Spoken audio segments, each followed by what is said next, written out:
Kepanikan warga terjadi saat hujan deras disertai angin kencang mengakibatkan banjir bandang di sejumlah titik di kota Sukabumi, Jawa Barat 5 November lalu. 66 rumah rusak dan tersebar merata di 7 kecamatan kota Sukabumi, Jawa Barat. Hujan deras disertai angin kencang juga membuat pohon tumbang di beberapa titik. Hujan deras disertai angin kencang juga terjadi di Kabupaten Pringsewu, Lampung. Akibatnya, sejumlah atap rumah rusak dan terbawa angin kencang. Sementara itu di Tangerang, Banten, hujan deras mengakibatkan jalan alternatif di Kecamatan Pagedangan longsor. Jalur ini biasa digunakan warga sebagai akses penghubung wilayah Parung Bogor dan Tangerang. Warga sekitar menyebut longsor terjadi tiba-tiba saat intensitas hujan tinggi. Badan Meteorologi, Klimatologi, dan Geofisika Bandung memprediksi cuaca ekstrim akan terjadi November hingga Maret 2025. Cuaca ekstrim ditandai dengan peningkatan curah hujan serta hujan deras disertai angin kencang dan petir. Selain itu, BMKG juga meminta masyarakat waspada bencana hidrometeorologi berupa banjir bandang, longsor, hingga puting beliung. Untuk itu, BMKG menghimbau agar wilayah yang rentan banjir dan tanah longsor untuk waspada, menebang pohon yang diperkirakan rapuh, serta memperbaiki saluran air yang sudah tidak optimal.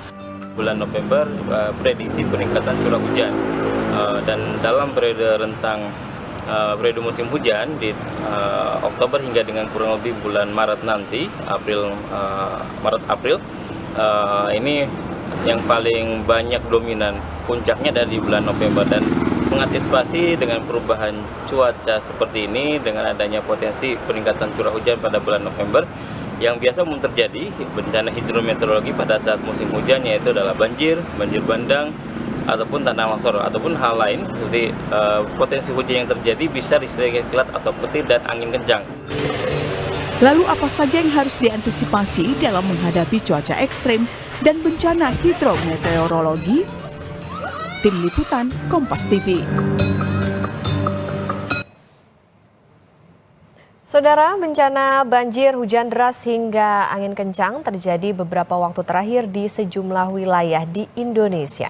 Bagaimana warga mempersiapkan diri menghadapi cuaca ekstrem dan bencana hidrometeorologi sebagai tindakan mitigasi? Kita bahas bersama Kapus Datin dan Komunikasi Kebencanaan BNPB, Abdul Muhari. Selamat pagi, Pak Abdul. Selamat pagi, Mbak Otavia. Ya, Bapak, kita awali dari banjir bandang yang terjadi di Sukabumi. Saat ini sudah seperti apa kondisi penanganan pengungsi dan juga kondisi lokasi bencana di sana? Untuk banjir bandang di Sukabumi memang di beberapa tempat itu kita lihat dari video amatir memang harusnya sangat kuat ya. Tapi pada umumnya itu ada yang paling banyak terdampak masyarakat itu di banjirnya, bukan di banjir bandangnya. Untuk penanganan sendiri, BNPB sudah berkoordinasi dengan pemerintah daerah memberikan dukungan darurat kepada masyarakat setempat dan pemerintah daerah untuk melakukan hal-hal yang diperlukan dalam fase kedaruratan ini. Untuk kerusakan dan dampak sendiri kita masih melakukan pendataan, tidak terlalu signifikan, tetapi tentu saja tetap ini kita dampingi. Selain itu juga ada di beberapa tempat lain, sebenarnya tidak hanya di Jawa, Mbak Otavia, ada di Sopeng, ada di Nusa Tenggara Barat, dan beberapa tempat lainnya. Memang ini seperti disampaikan oleh BMKG, ini kita mau masuk musim hujan ya, yang biasanya dimulai pada bulan Desember. Nah, pada fase peralihan ini dominannya memang cuaca ekstrim, baik itu yang disertai hujan maupun tidak disertai hujan. Nah, untuk yang disertai hujan ini memang fase-fase periodenya. Jadi dari data historis yang dimiliki oleh BNPB pada fase Oktober sampai awal Desember, itu bencana paling dominannya memang cuaca ekstrim, angin puting beliung, cuaca ekstrim dengan kerusakan umum itu biasanya ada di bagian atas rumah masyarakat. Jadi memang untuk antisipasinya dalam fase pancaroba ini, peralihan dari kering ke hujan ini, mari kita lihat sama-sama kembali struktur rumah kita masing-masing, terutama bagian atas ya, karena ini yang biasanya paling berdampak. Atap terbang dan seterusnya kita perkuat lagi, dan yang terutama mungkin kepada pemerintah daerah, BPBD khususnya, perhatikan selalu perakiraan informasi cuaca, karena untuk peringatan dini sebenarnya kapan akan terjadi, di mana akan terjadi, itu untuk hidrometeorologi, untuk banjir bandang, tanah longsor, kita masih belum bisa menentukan waktu, tempat, dan kapannya, besarnya. Jadi memang kita bergantung pada informasi cuaca yang disampaikan BMKG. Nah, di lapangannya kalau hujan terjadi menerus lebih dari 1,5 jam, lebih 1 jam, 2 jam menerus dengan intensitas tinggi ini melihatnya di lapangan kira-kira seperti apa ini. Jadi kalau kita siang hari itu objek yang kira-kira 100 meter dari titik kita itu tidak terlihat dengan jelas. Itu hujannya udah intensitas tinggi.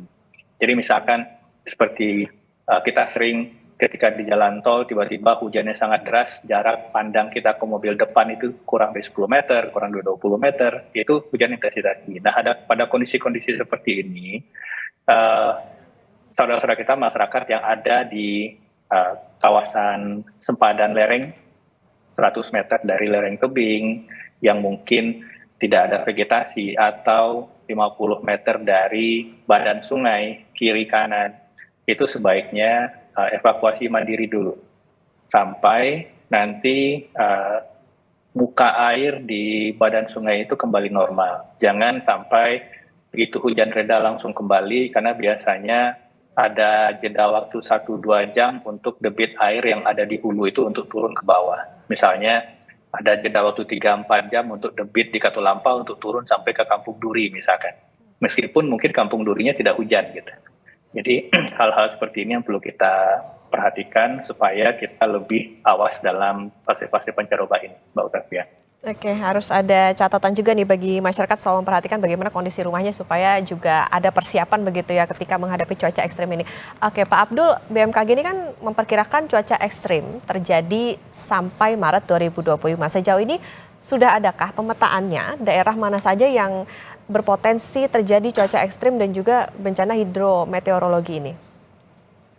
Ya, untuk pemetaan risiko daerah-daerah yang berpotensi terdampak oleh intensitas faktor cuaca ya, intensitas hujan tinggi, cuaca ekstrim angin puting beliung, kita sudah memiliki mappingnya sampai ke level kecamatan ya di Inaris, tetapi kita juga melengkapi itu dengan historis kejadian, Mbak Octavia, karena kadang-kadang suatu tempat kalau tahun ini terjadi banjir, tahun depan biasanya pasti juga akan terdampak banjir juga. Ini perulangannya pasti seperti itu.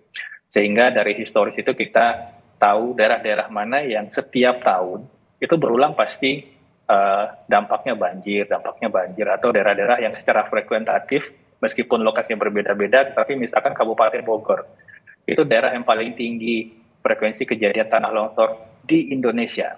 Jadi kabupaten paling tinggi frekuensi tanah longsor di Indonesia adalah Kabupaten Bogor. Nah, hal-hal seperti ini kita sudah ada datanya sampai level desa. Kita beberapa kali menyampaikan kepada pemerintah daerah untuk siaga di lokasi-lokasi yang memang langganan dalam tanda kutip ini bencana ini.